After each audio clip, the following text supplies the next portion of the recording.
ప్రైజ్లో నా పేరు సాల్మన్ రాజ్. ఈరోజు నేను 121 కీర్తన 1-8 వచనాలు చెప్పబోతున్నాను.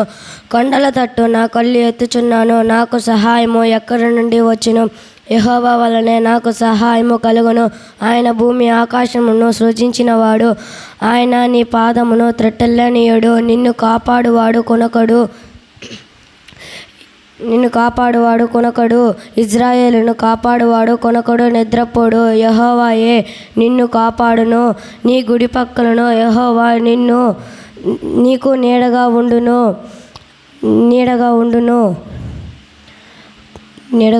పగలు ఎండ దెబ్బైనను నీకు తగలదు, రాత్రి వెన్నెల దెబ్బైనను నీకు తగలదు. ఏ అపాయము రాకుండా యెహోవా నిన్ను కాపాడును. ఆయన నీ ప్రాణమును కాపాడును. ఇది మొదలుకొని నిరంతరం నీ రాకపోకలయందు యెహోవా నిన్ను కాపాడును. ఆమేన్.